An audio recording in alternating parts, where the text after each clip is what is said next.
अच्छा बात है कि यहाँ तो सारी पूजा खत्म हो गई है। अगर मान लीजिए जी बाबा है त्रिशूल लेके खड़ा हो जाए तो उनका पूजा क्या करी? 10 गो हाथ लेके अगर कुल त्रिशूल लेके माई जी खड़ा हो जाए तो क्या हुआ? पूजा करे खड़ा हुई? काली माई 10 गो मोरी काट के गर्दन में लगा के खड़े हो जाए तो क्या पूजा करे खड़ी तैयार हुई? अगर वो जिंदा चलने लगे, जितने अंधविश्वासी देवता ये लोग पैदा कर रखे हैं, अगर जिंदा चलने लगे कोई पूजा करने को तैयार नहीं होगा।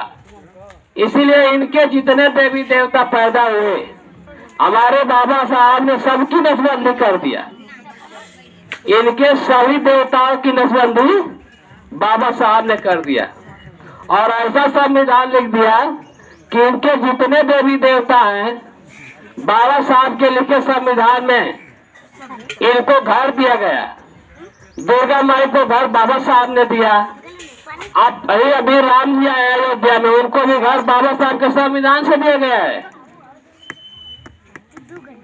फिर ऐसे अंधविश्वास में हमको पढ़ने क्या जरूरत है? इससे दूर हो जाएं, हमारे जो महापुरुष हैं उनकी पूजा करें। अंधविश्वास इतना बड़ा, एक छोटी सी कहानी 2 मिनट का मैं सुना रहा हूँ आपको। अकबर और बीरबल। अकबर राजा थे, बीरबल से कहे कि ये बताओ हमारे देश में कितने मूर्ख हैं?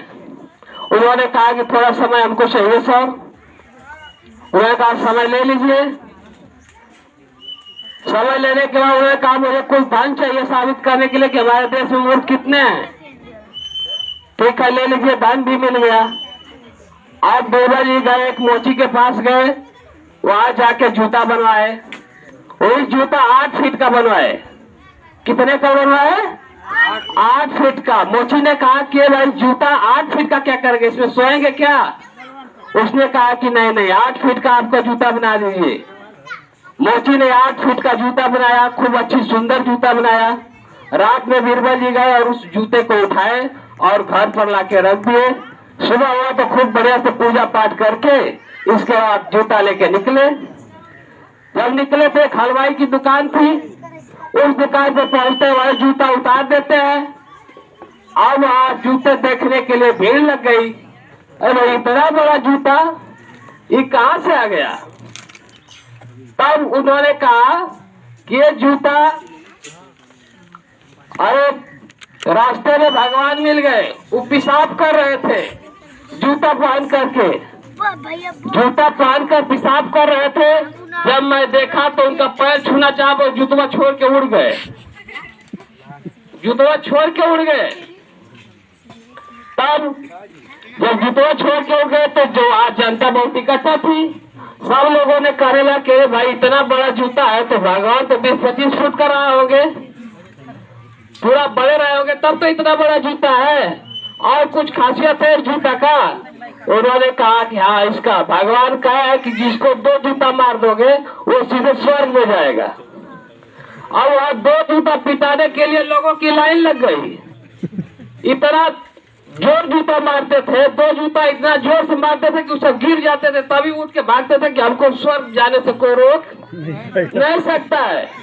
इस खुशी में पूरे गांव में जाते थे और शोर करते थे कि जो जूता पाने के बाद स्वर्ग में कोई रोक नहीं पाएगा। तो लाइन लग जाती थी। बीरबल थक गए थे मारते मारते। अब अकबर के आए गया संदेश कि बीरबल ने जूता लाया है, इसके बाद मार रहा है, स्वर्ग में कोई जाने के लिए रोक नहीं पाएगा। अब राजा भी आ गया उसके पास। राजा कहा कि मैं तो यहाँ का राजा हूँ और वहाँ राजा बनने के लिए कई जूता चाहिए। तो कहा कि ठीक है, वहाँ जूता, वहाँ राजा बनने के लिए आपको 6 जूता चाहिए। और बीरबल अकबर को भी 6 जूता मारा।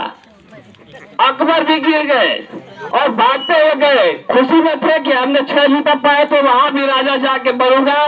तो ये अंधविश्वास है, न कोई ऊपर स्वर्ग जिंदा गया है, न मुर्दा वहां से आया है। ये सब अंधविश्वास है। अंधविश्वास में पढ़ने की जरूरत नहीं है।